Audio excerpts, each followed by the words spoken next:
گزشتہ سے پیوستہ سال ایک تبلیغی دورے پر فیصل آباد میں گیا تو وہاں مجھے ایک شخص ملا، میری خاصی جان پہچان تھی اس کے ساتھ، تو میں نہیں اس کو سمجھتا تھا کہ یہ کسی کا مرید ہے، تو ایسی بات چل پڑی۔ تو اس نے کہا یار لاہور میں ایک علامہ صاحب ہیں، آپ ان کو جانتے ہیں؟ میں نے کہا جی لاہور میں تو علامہ صاحب بہت زیادہ ہیں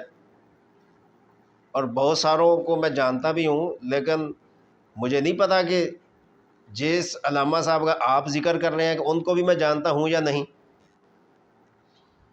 تو میں نے کہا کوئی ان کا نام لیں، کوئی ان کا بتائیں تو پھر پتہ چلے گا کون ہے وہ۔ اس کو بیچارے کو نام نہیں آ رہا تھا، لیکن کچھ اس نے نشانیاں بتائیں مجھے۔ کہتا جی وہ ماشاءاللہ امامہ شریف بڑا سا باندھتے ہیں اور جو ہے وہ بولتے بہت کڑاکے دار ہیں، اور کہتے بات بڑی وہ مستند اور مدلل کرتے ہیں، اور کہتا ہے کہ وہ ملتان روڈ پہ کوئی ہے آبادی، کوئی اس نے 2-3 نام لیے، تو جس سے مجھے یہ اندازہ ہوا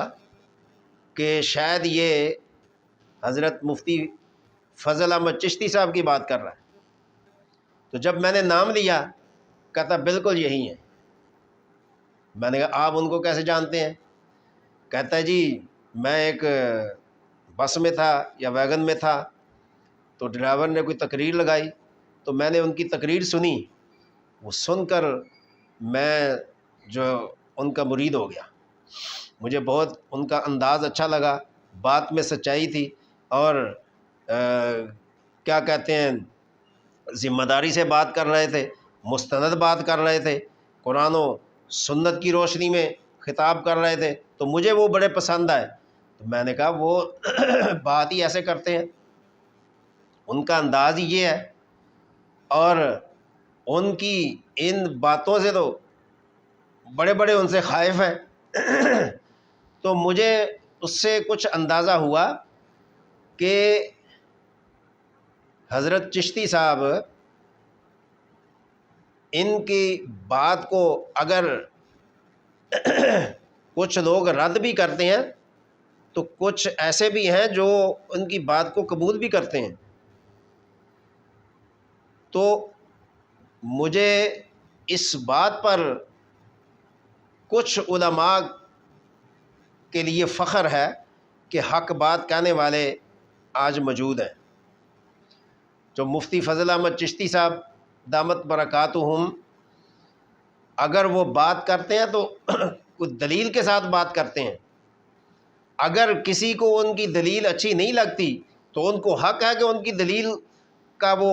توڑ کریں، رد کریں،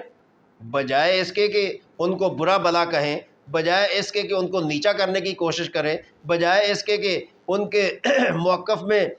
نقص نکالیں۔ تو ان کے دلائل کو رد کرنے کے لیے آپ دلائل دیجئے نا، دلائل سے رد ہوتا ہے، باتوں سے رد نہیں ہوتا۔ تو اس لیے مفتی صاحب اگر بات کرتے ہیں تو ان کی بات میں وزن ہوتا ہے، ان کی بات میں جو ہے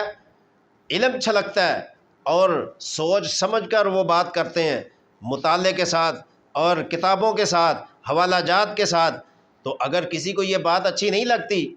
تو ٹھیک ہے بھئی، اس کو وہ اپنی رائے کا وہ حق رکھتا ہے، جیسے کیسے اپنی رائے دے۔ تو مجھے اس مرید سے اندازہ ہوا کہ مفتی صاحب کے چاہنے والے بھی ہیں دنیا میں۔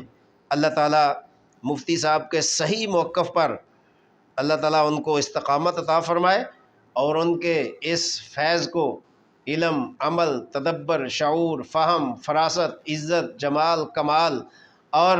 روحانی جسمانی جتنی خیر و برکات ہیں دین کی برکت سے اللہ تعالیٰ ان کو نصیب کرے، اور پھر جو ان کے ساتھ ان کے معاونین ہیں، ان کے مددگار ہیں، ان کے لیے جو ان کے سپورٹر ہیں، جو ان کو جو ہے ہر طرح کی مدد فراہم کر رہے ہیں، تعاون کر رہے ہیں، اس دین کے چشمہ میں اللہ تعالیٰ ان کو بھی اس کی بہتر سے بہتر جزا دے، اور دین دنیا میں ان کو اللہ تعالیٰ کی ترقی نصیب فرمائے۔